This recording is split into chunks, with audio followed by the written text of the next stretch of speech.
Howdy guys, I am back at it. It's been, I think, a bit of a light content period for the channel recently, but I had an event over the weekend and I'm doing another online event at the moment, which I've already played game one for.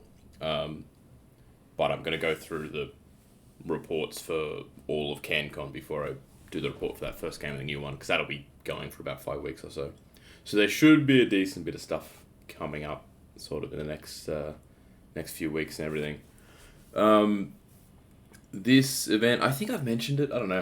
I don't really remember what I've talked about before, to be honest. But basically, first real life event that I've gotten to play in since I think April last year. And man, I don't know. That was 20. I don't know that we had any events. No, yeah, the last event in 2020 was March. So like, this is basically like I'm at the moment like a one event a year sort of vibe, and hoping that picks up a little bit because it's not quite cutting it. I did run an event at some point last year, but I didn't get to play in that one. So quite a novel experience to be able to go back and see all the boys from in the state and just have a whole weekend of gaming. So it was really great. My first game, I've talked about the lists.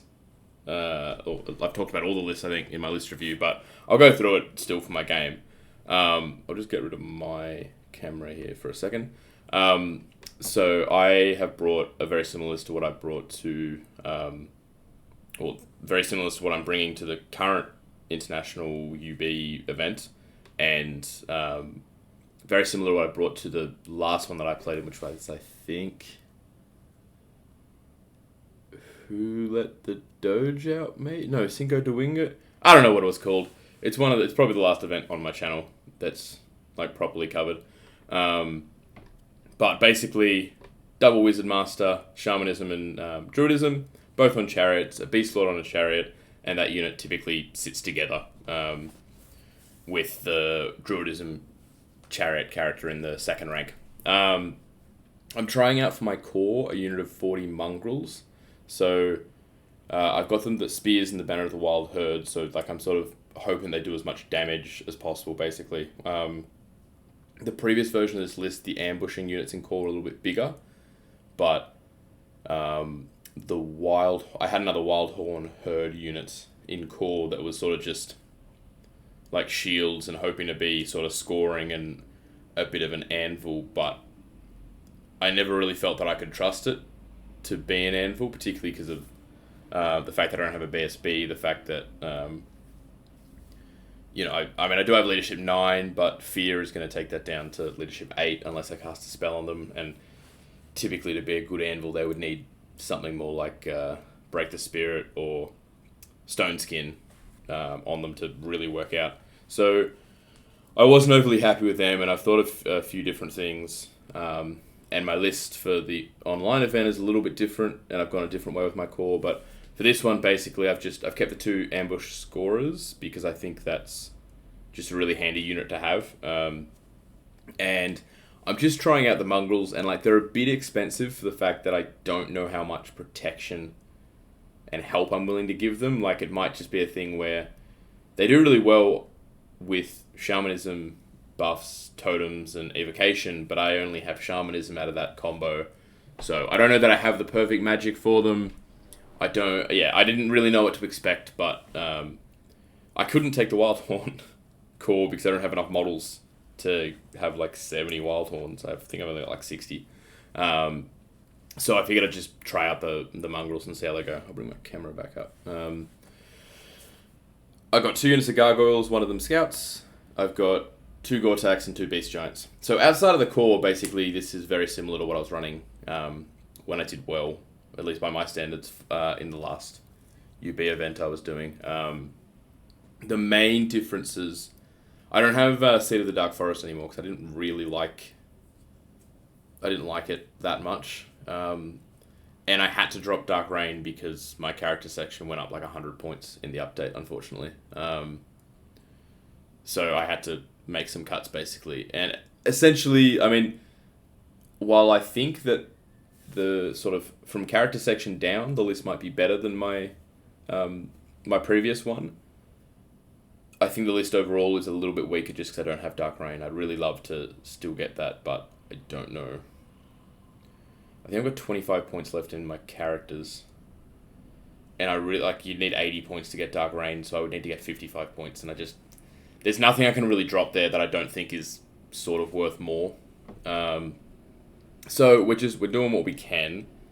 I think the list is still pretty solid. I don't think I ran into like one shooting list over the weekend.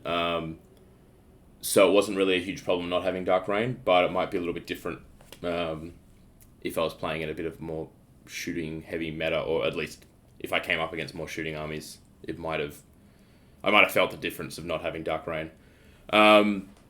I drew Glenn's Infernal Dwarves. I actually grudged him. Glenn's a great guy from Queensland. I mean, I say that. I know that most of the people who watch my channel are probably from Australia. I'm like, yeah, I know Glenn. Glenn is great.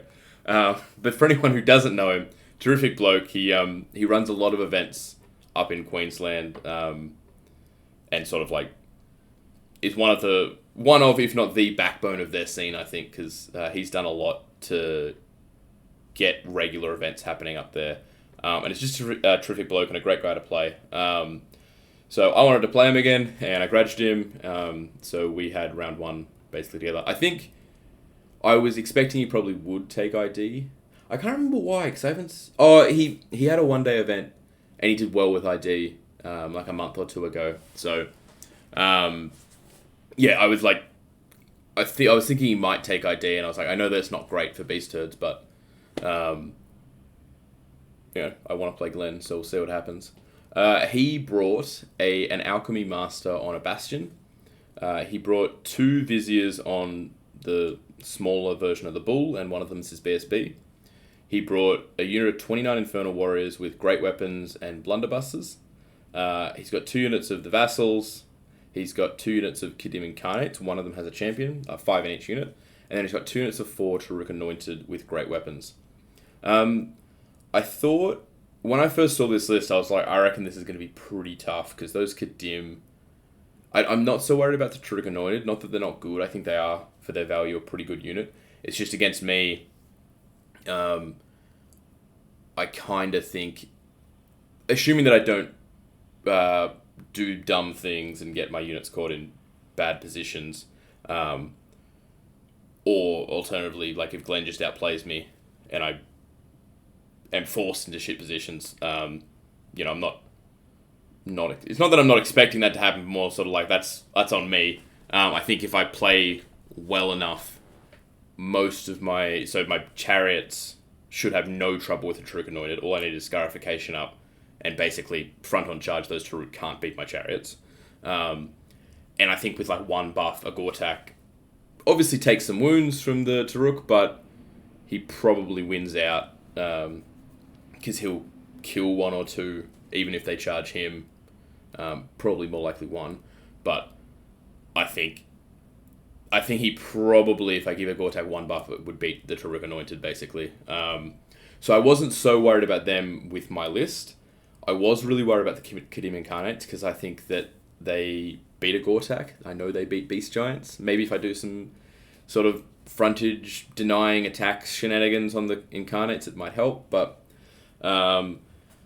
what I was really banking on here was the fact that I, after the last event, changed the kit out on my character a little bit, my Beast Lord, specifically to make him better against Exalted Heralds and Kadim Incarnates.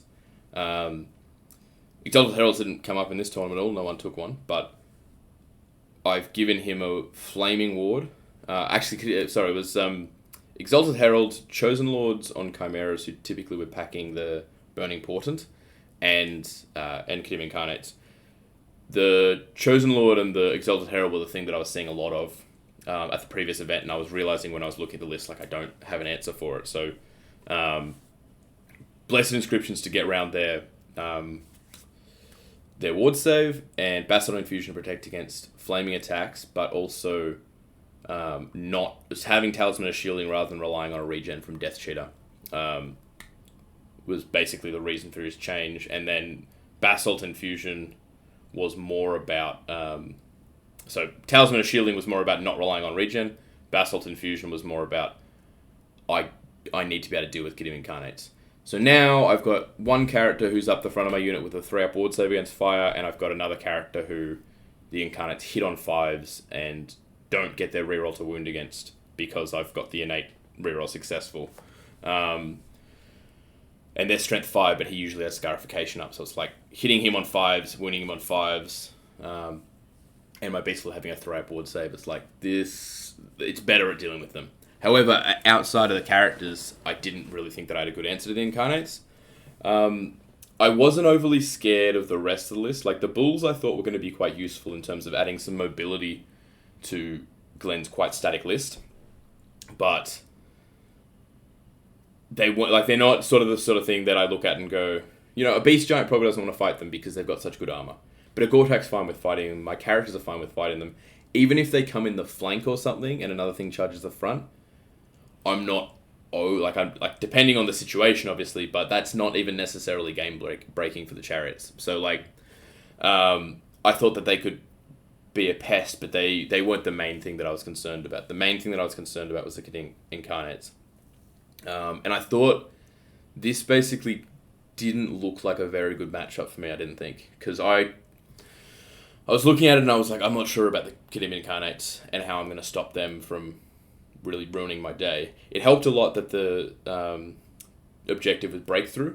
So Glenn has 5 scoring units, but I've got ambushing scoring units. So it's quite likely if I play well, I could win the objective. And I was just sort of worried about if I could mitigate the damage that the Kadim Incarnates could do. And obviously I was also a little bit concerned about the Infernal Bastion with Blunderbusses, but I was figuring I'd probably only have to wear 1 round of shots from them. So long as I was in a spot where I can wear 1 round of shots, which most of my things can, except when they're injured. And then if I can get into it with either the Chariots or a Gortak, I'm happy with that so long as because it's going to take me a while to grind it down, so long as I can stop support from coming in and countercharging and stuff, I'd be happy there. So that was sort of more like a less immediate threat, the Bastion unit. I knew that it could cause trouble and I knew that it would be hard to deal with, but the Kadim Incarnates were sort of the big concern for me looking at this list. However, after sort of thinking about it more and more, because we had the lists and because I grudged among you the pairing for a week earlier. So I was looking back at it a few times then and again, and I just was sort of thinking that really Glenn's main mobility only really comes from those Bulls. Because the Taurukh Anointed are fine. They're okay. They're not super nifty and darty. The Kadim Incarnates don't have a musician. So I was basically looking at it going, I am happy with front on fighting anything with my Chariot characters. I'm happy with Gortak's 1-on-1 against the Taurukh Anointed. And the Kadim Incarnate's probably going to have a hard time catching any of my 4 single models. Because if I don't like the position they're in and I think they're in too much danger, I can just go 14 inches the other direction. I can go 14 inches to his flank. There's a lot that I can do, given that it's sort of if I've got one monster matching each of his units. So it's not as if he can exact each of his sort of main combat units, which is those ones from outside of core, I think. So if I can just sort of, if I'm not going to get surrounded, which I don't think I was going to, I could probably dictate the movement quite well in the game. Which made me think that I had, even though sort of the unit-on-unit matchup in some areas isn't ideal, particularly because, again, if I get caught out of position with even a Gortak with the Taurukh Anointed, if I don't have a buff up, I do probably lose, I think. So the unit-to-unit matchup wasn't necessarily great, but then I thought I had the extra mobility that and the better magic, because Alchemy magic is not good against me. So I had that extra mobility that was going to be really crucial, I thought, in the game. I've talked a lot about the lists already so far, so I'm just going to move on. What am I on? Okay. This is also the first game of live... So the first battle reports I've done of live games, so I'm not sure how great and informative the pictures will be, but we'll see how it all goes. And I'm not practiced at taking the photos when I need to, so, we'll see what happens. This is... I won the roll for sides, and Glenn went second? Glenn went first? He's doing off his arc. This must be reacting to my movement. I think that Glenn let me go first. He might have even let me drop first. I did, yeah. I'm pretty sure I won the roll for sides. I don't know. This is bad. Oh, so... No. What this was blind deployment. The first round was blind deployment. So basically we had two people hold up a sheet between the army. I won the sides roll-off. I picked my side. And then the roll-off, I think Glenn got +1 or something. And I either won it or he let me go second. He let me go first. Whatever happened, I'm pretty sure that I got to go first, basically, in this game. So this is after my turn 1 movement. And when Glenn is doing his turn 1 movement, I believe. So basically, it might have been the other way around. Anyway, we know where they are. I don't know what turn it is. So essentially what I've done is we're only sort of seeing there's a little bit more of the board to the right of that house, up the top right. He's guarding that, obviously, with his Taurukh Anointed and with his non-BSB bull. I should probably... Can we see my... Yes, we can. So we've got Taurukh Anointed, we've got the BSB bull, we've got Kadim Incarnates, we've got Bastion block, we've got Vassals in the back, we've got Kadim Incarnates, we've got the non-BSB bull, and we've got other Taurukh Anointed. For me, these are my two giants over on the left. We've got my mongrels just here near the ruins. We've got 2 units of my gargoyles back here, ready to jump out and chaff when needed. We've got my chariot characters with the druid at the back, the beast lord at the front, and the shaman at the front. And then I've got my gorgon and my Gortak and my Gortak pushing down the right. So obviously I didn't see Glenn's deployment, so I set up my my battle line basically assuming that Glenn would be tending more towards the left than the right because the house was annoying his deployment. So what my basic theory was these mongrels were sort of pressing the middle. They were the thing that were least concerned about the ruins, probably. The giants were there to, if Glenn let me, annoy that left flank with their vanguard and moving up or whatever, but sort of just to guard the flank of the mongrels. And the Gortaks were hoping basically to come down the right-hand side with the chariots and just sort of crash through whatever was in front of them. The general sort of idea was if I can clear this whole region, my ambushes can come on that top right and nothing can touch them for the breakthrough objective. The reason I didn't ambush my mongrels is just because they have such shit leadership. So, and they're worth a lot more points.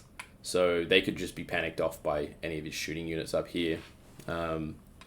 Or even if anything, any of these things all cause fear. If any of them had gotten into the combat, they'd be leadership 5 for even a steadfast break chest. So I'd rather keep them near my lines, even if it was harder to get them across the board. That's basically that. What is this? This is after Glenn's movement? Yeah. So this is after Glenn's movement.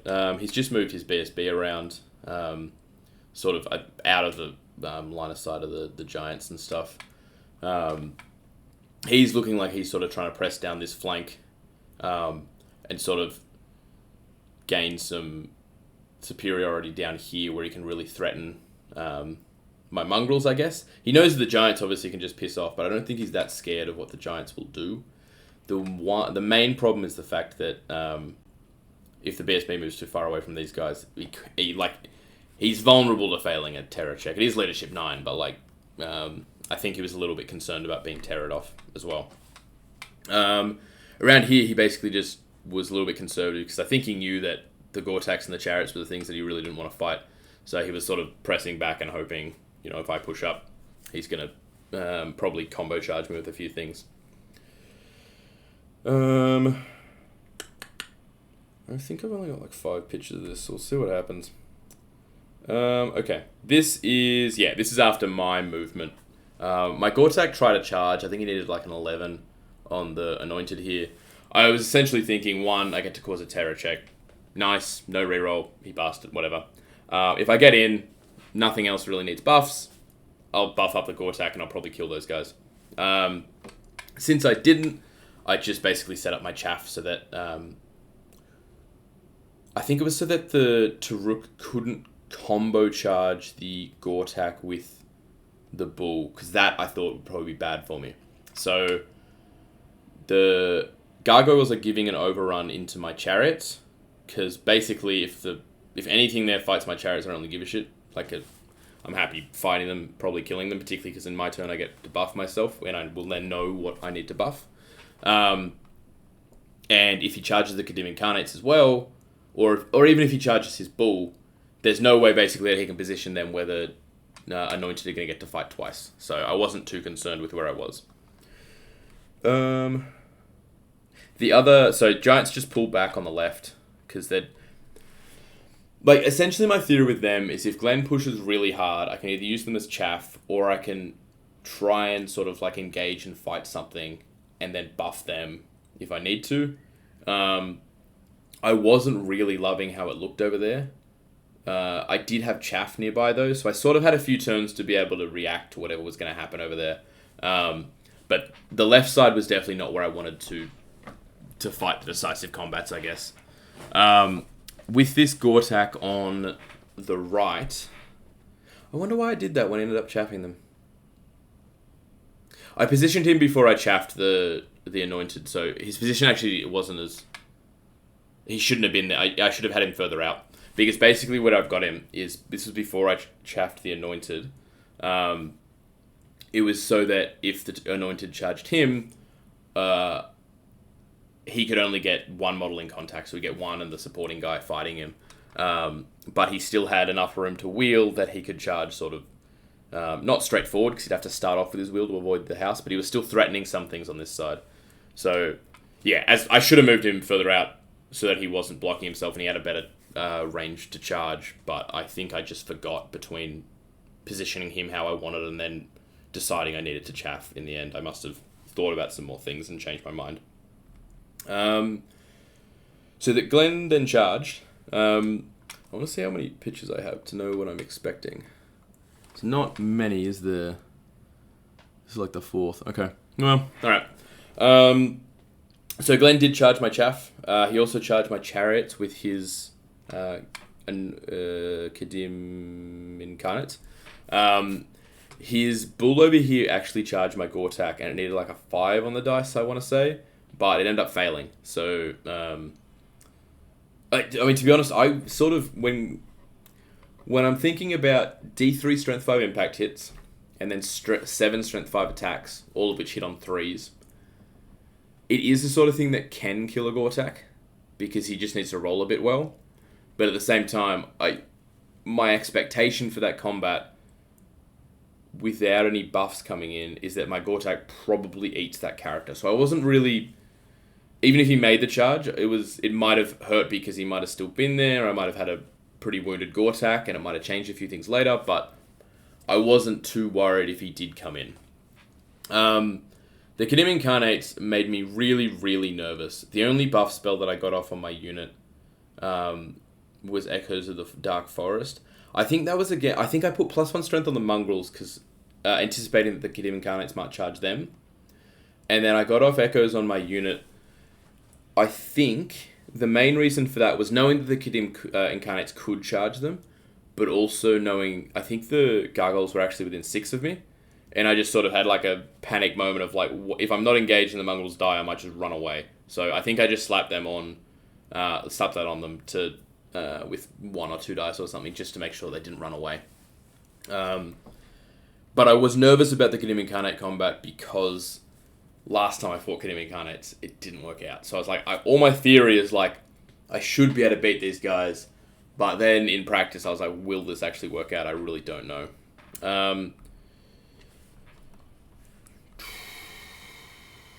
It did. This is a little bit further on. So basically, maybe this is after my turn. I don't know. This is after my movement, because in his turn... This is maybe after... No, this is after my turn, sorry. So, basically, he killed the gargoyles, and then he reformed just sort of on the spot, because he knew that my Gortak nearer to the house couldn't charge him. The Kadim Incarnates came in and put all of their attacks onto my Beast Lord. So that's 15 attacks, because the champion wasn't in there. They ended up doing 9 wounds to him, which was a lot more than I thought, and I, again, was very nervous about it. But then I made 4 of my 5-up armor saves, and I made all of my 5 3-up ward saves, so... I got a bit lucky, basically, in the fact that I took no wounds there.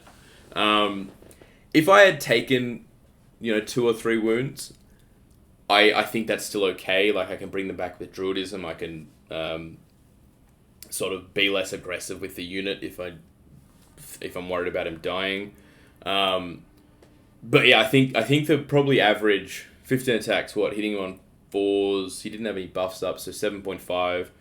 Wounding him, I'm pretty sure without. No, I think he had rerolls. So 7.5, wounding on 4s, so maybe doing 6 wounds, and then I saved 2 of them on armor and 2 or 3 of them on wards. So, like 1 or 2 wounds is probably about the average there. So I think my theory was correct that he was okay there. I got lucky in the fact that he took no damage, but I don't think that 1 or 2 wounds on him would have actually been a disaster either. So in that combat, I ended up doing 11 wounds, which meant that the Kadim was still steadfast, so they held, basically. Whereas if they'd failed, they would have popped. And then, in my turn, my Gortak, between my Chariots and my other Gortak, charged the Taurukh Anointed. And he did, 9 wounds. I think I might have given him Strength 7. But he did, across his impact hits, across his multi-wounds, across probably hitting 7 times, as Gortaks tend to do. He killed 3 of them, and then the one guy remaining broke. So that's why you can see in this position here, the Gortak pursued, got out of line of sight of the bull. He'd only taken 1 wound. I do have off the screen here, over to the right, I do have a unit hiding of my ambushes. I brought my other ambushes on here basically because they were going to be in a bit of danger, but I think that what I was thinking is if I put them up the other back corner, this is mainly, I want to score the objective. If I put them up the other back corner, any of these things can turn around and just fuck with them, and I don't have any way to go and stop them. If I put them over on the right corner, I was expecting this bull to go over and fight 1 unit. And probably beat them, he'd beat them eventually and then break them. Maybe not immediately, but he causes fear. It's only a matter of time, even though I might be steadfast for a little while. So I think I brought them on in the middle, basically, because I was like, they'll be a bit relevant here. And if you turn around to deal with them with your Bastion unit is locked where my Chariots and my Gortak are, ready to fight you. My main sort of concern here was the fact that Glenn had a Vassal unit here, he had his Taurukh here, and I was expecting him to basically just go, that's fine. You don't have enough over on the left-hand side of the board. I'm going to press down, I'm going to get my 2 scoring units into your objective. I'm going to deal with this unit up here, and even though the game isn't going great for me at the moment, once I've killed that unit, make sure that your mongrels don't come into my objective. He'd actually, expecting this guy to go over here, I'd expect that I'd have no scoring units left, and he'd have 1 with these guys, and maybe if the Vassals would make it, he'd have had 2. So what I was looking at there was basically that I thought that Glenn was going to basically accept that he'd lost a bit on points, but press up and go, you don't have enough time to get over here to stop my scoring. I'm just going to focus on stopping your scoring with this guy. He'd probably end up losing him to Gortaks, I expect, but throughout doing that and sacrificing probably this guy and maybe even losing the Bastion unit to deal with them, probably keeping the Kadim Incarnates over and pushing them close to keep the mongrels honest, I think that he probably could have won the objective, and I don't know that I could have stopped him. And that's what I was expecting to happen. But we've only got 1 more thing left. So Where are we? This was on my turn, or after my turn. Glenn then positioned some things. He did face these guys. He faced the Vassals to face my my Wildhorns, and the Bastion unit sort of looked down there as well, but was staying fairly far away from I think my Chariot didn't have a legal charge. My Gortak was like an 11 or a 12 on the dice. He just sort of he kept out of line of sight with his BSB over here, and he sort of shuffled around here, but he didn't do what I expected, which was the hard sort of push down on that flank. And then in my turn, my Gortak charged his Bastion unit. The BSB wasn't around. It failed Leadership 9. It ran away over into the corner. I then combo charged with my Wildhorns and the Gortak into the Vassals there. And he'd moved his other bull over on this side of the house to sort of threaten down here. So by that point, I was sort of thinking, this Gortak's job is now that you've given me the extra turn, all he's going to do is get in this guy's way. He's going to stand in his line of sight, and he's going to be there if you end up charging the Wildhorns. All I'm going to need to do is hold for one turn, because then the Gortak's coming in and he's going to rescue them. Knowing that these guys could still get into the objective, I was like, I need those two guys to live to win the objective. The mongrels probably weren't going to make it. I think I moved them this way at this point because they were actually I didn't reform the whole unit, but they're facing sort of to the right there. Because my plan was sort of to swing around and get to the deployment zone, but I think this was my turn 4, and it might have been difficult for me to get them there in the end anyway. This is probably the last picture. Oh, it's not. This is the last picture, I assume, because nothing else really happened. So he kept his bull, he kept him flying around here, he sort of consolidated over here, he rallied his big block. But there was sort of nothing to do here, because he basically decided, I'm going to kill the totem beast that you brought on, and I'm gonna move backwards, and I'm gonna not engage with these guys who keep killing me anymore. And this, that was basically the end of the game, because he got out of range.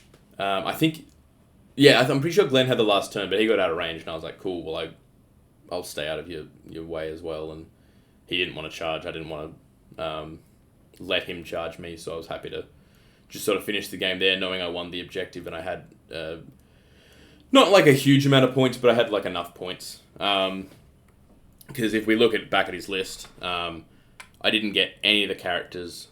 I didn't get the Infernal Warriors, but I did get one unit of Vassal, so I got one unit of Kadim, and I did get one unit of Taurukh. So that's like, 95, like 800-ish, 1,000-ish. So basically it got me to the score of 13, and then the objective took it to a 16-4. So yeah, I was happy with the result. I don't think I did anything particularly clever in the game, to be honest. It was sort of just a matter of, on the one hand, like the Bastion failing the charge probably hurt Glenn's plans over there. The fact that the Taurukh were able to just be killed by a Gortak, and the Kadim sort of were given to me for free, I guess, because they charged my chariots. But I do think that, like, if we played this exact sort of situation again from like turn 3, I think Glenn would be going, no, I know what to do here. I'm going to make sure I get this objective, because I'm not actually scared of your giants, and your mongrels aren't sort of fast enough, and I'll scare them off with Kadim. So I think probably what could have easily happened in this game is basically Glenn sold out to win the objective. And then probably what happens is I pick up this guy and I don't get anything else over here. So I think likely that takes me to like maybe it would basically make it, if I won 13-7 on points, it might take it to a 14-6. That would then come down to 11-9, because I think Glenn could have won the objective. And if it didn't take it to a 14-6, I think it could have been a 10-10. So I was happy with the result. It was a good result, but I think with a few things a little bit different, it probably wouldn't have been as good for me. So I wasn't exactly coming away being like, yeah, I crushed that one, like, played really well. I think I just I did just enough, and maybe the fact that Glenn hasn't been playing much recently. I think he said he only had 2 games with this list prior to the event, and he hadn't really been playing for a couple of months. So a little bit of that sort of like recent experience might have affected the decisions he made, and sort of thinking about the objective and what he could do to win it. Because there's also the sort of thing, though, potentially, if you look at a list that has 3 ambushing scorers and you know that you're playing that list for a week, you quite possibly are sitting there going like, okay, I accept that I can't win the objective. What else am I going to do? But I think the situation came up in game that Glenn could have won the objective, but maybe wasn't quite thinking that he just needed to focus on that, I think. Yeah, but it was a really good result for me. Really, like, there are a few moments like the Bastion running and the Kadim Incarnates just, like, not doing any wounds to my Beast Lord. The Bull failing the 5 on a Gore attack that were pretty unlucky. Like, yeah, a few moments, I guess, that sort of the things that maybe could have turned the tide more in Glenn's favour just didn't work out for him. So, I think it was probably, for all those reasons, a closer game than 16-4, but I'm pretty happy we managed to get away with the win on this one, so I'm not complaining. It's already been 36 minutes. I reckon I'm just going to stop. My next game will be against the guy who I tipped to win the tournament, Dave Trickett, with his MSU Demons. So I was really keen to test my list against that one, to be honest, because it looked deadly, and he's such a strong player. I was like, all right, this is where all my UB practice is coming out to shine. So I'll have that one next at some point in the future. Hope you enjoyed this one, though. Thanks, guys.